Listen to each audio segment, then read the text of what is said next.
We are finally on different location than IO. Hello and welcome to the Peridot Cup. 1v1 tournament. Is it Middle Penthouse? And we have, I am Rhahi, casting with me is ManyCopies. We have Destroyer aka Frosty and Timeracers on the board. And yes, this is quite a map here. Very resource rich for a series. Although ice tiles are a little rare, so people will have to be aware of that. I'm seeing a really nice found up in the northwest. HQ has been founded. And Timeracers has taken that with an expansive. And Destroyer has come down with a scientist. And about the middle of the map, there's a good patch of carbon water there. And since he's scientist, he can take advantage of that without worrying about diminishing resources.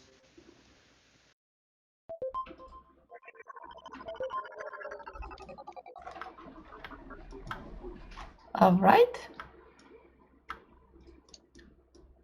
One thing I'm worried about right now is this is just HQ1. The game is just started, but the power is at 100 because we power colony with high power price. So power will be very urgent to get into. Nuclear plant will be very good. And one advantage of being an expensive is that you have half the price for buildings. So it will be easier for Timeracers to get into those markets.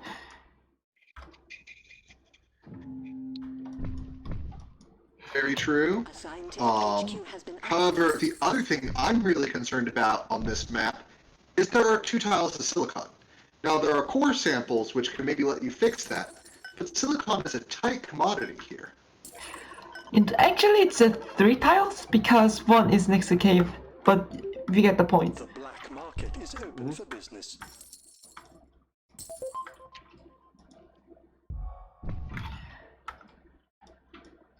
People going into HQ2 regular style of choices, I guess, with the Timeracers going to 3rd steel mill and Destroyer going into water market making some food. Unfortunately, the food price is not high, but it is not super expensive to start it, and food consumption is always present with the colony, so I think it can be a good choice, but not going to 2 different water market. It should have been double farm or double reactor, not the other way around. Yeah. And you want them next to each other. I know you're trying to establish 2 things in the future, but that's not really great. If you're going to do a single tile because you didn't have enough resources to get the extra expert one, is to just throw down a water pump on the high and mine yourself some quick early water, which could be useful.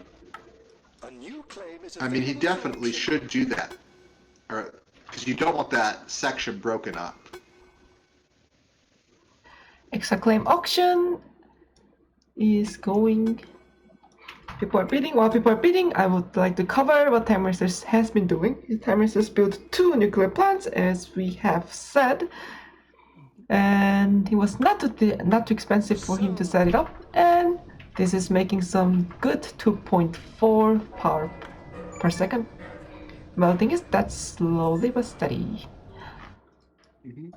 And he's got one of those nice god tiles, so the mine that's giving him the iron he needs to produce the steel is also giving him or at least some of the uranium he needs to, or no, it's giving him all the uranium he needs to get his power rolling. Now, Destroyer has gotten into a singular nuclear plant, which is producing very efficiently because it's set on uranium. 5k that left until power money for Timeracers. Power price is still high at 200, and this is going to be crazy soon. Now, Destroyer and both Timeracers are going into another nuclear plant here.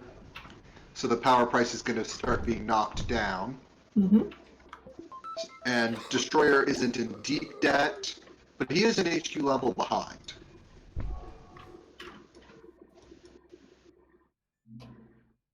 Timeracers moving into pattern up. No pattern has been queued. The black market is open for business. And a Oop, they're dynamite. getting a dynamite. This dynamite Which nice adjacency bonuses. And I guess it's also, I guess when if this We caught a dirty gets rat trying bounced, to break our safe. dynamite bouncing is not as hurting as EMP bouncing. But Yeah. successful protection from Timeracers on the goon. One thing you can do, if you want to be sure that your EMP doesn't bounce, you can actually, I believe, target a tile that's not occupied by a building.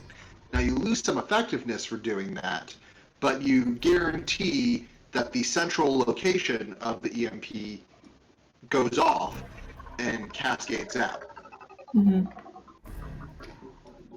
Because that EMP is going to come back at an inopportune time for Frosty. Early aggression from Timeracers. Has almost the money for the 4th stock, only needs 2 more. And he does have enough, quite, The bidding begins. yep, 25k from the stock. I think he will wrap it up in like 30 seconds. We've just seen power be important in so many games here. A scientific And HQ power has been is very upgraded. impactful. It's important in this game.